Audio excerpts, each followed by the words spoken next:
Alright, welcome back to New Zero Land. Today, I'm swapping this with this. So to fit something like this on here, the bars need to be lower to fit, in between that gap between the windscreen and the fairing, make it all aerodynamic.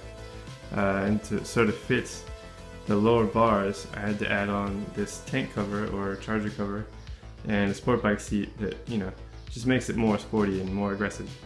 So normally clip-ons go right here under the top triple clamp, but that's a lot lower than stock bars. I know I need to go lower, but the new seat is a lot higher than the stock seat, so yeah, I'm not sure where to go. So I got some adjustable clip-ons, so I can raise them up, lower them, do whatever I want, and see what works with this bike. Alright, let's take some stuff apart. Starting from the left, get some pliers and take the bar end off. It's just a rubber plug thing, super easy.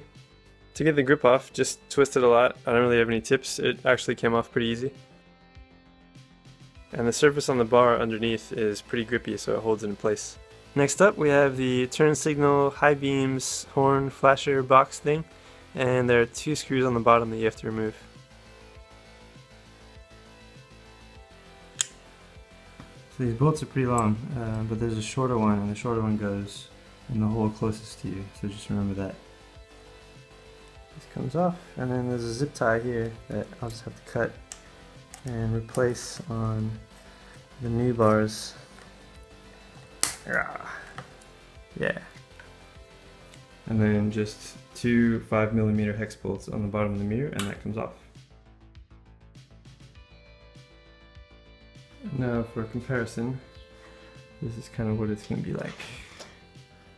Just a little bit lower, maybe 2 inches lower or something. Yeah, we'll see. Alright, and on the right side, there is another zip tie to cut. There are two more hex bolts. These are 4mm randomly. And then there's the mirror part connects to the brake, so that whole assembly will come off. Then there's this, which I think there's bolts on the bottom. No, on the back. So there's just a screw and another screw down there, just the Phillips. And then you have this, which is the Torx, the two Torx T25s.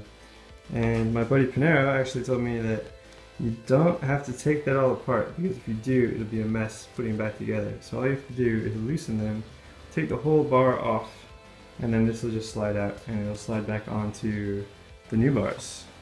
So I'm gonna try and do that.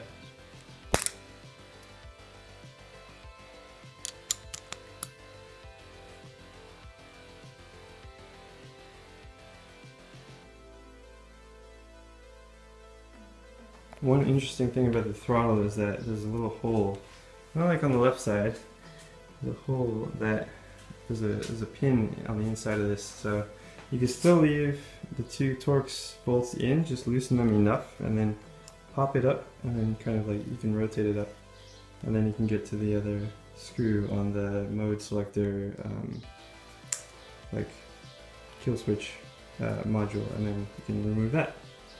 Once that's off, then just remove these two, and the mirror should lift up, and then the brake should drop down, and you can just move that to the side.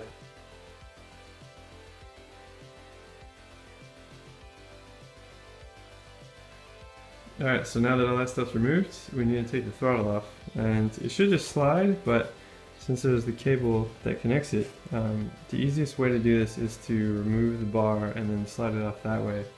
Because if you took this stuff apart, then all the internal bits would just explode and you have to put that back together, so it's easier just to leave it as together as possible. So to remove these, you need actually a 6mm hex key. So we've got a 4, a 5, and now a 6. And these bolts are super tight, so if you have a breaker bar and a proper socket, then I suggest using that. So then once the bar is loose, the throttle should just slide right off. Yeah, too easy. And this is that peg inside the throttle box. You'll probably have to drill a hole in the new bar for that. I decided to go with Apex clip-ons with 4-inch risers, just because I didn't know how much adjustment I would need. And the 2015 Zeros had Showa suspension, so the size you need is a 50mm clip-on. So to get these on, usually you would just unbolt the top triple clamp, lift that off, and then slide them on. But I have no idea what size bolt this is. If anybody knows, please leave a comment. And the other way to do it is to lift up the bike on a center stand and then drop the forks out from under it. So I got some friends to help and make sure the bike didn't fall on me. And then the new clip-ons fit like this. Lift these back. That was way too easy. Oh, that was a lot easier than doing that. Yeah. Is that what you needed help with? Yep. Put it all back together and just match the paint marks on the bolts when you tighten it back up. And then this goes here.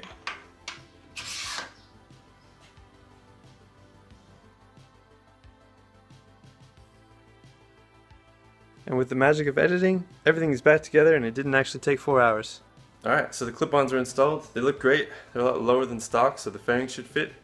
And I haven't drilled any holes in the bars yet for those little pegs, because I'm not really sure what position I want them in. So I'm going to take it for a test ride now. And in the next episode, episode 4, I'll be creating a custom tailpiece to fill that hole behind the seat. So, stay tuned. See you guys later.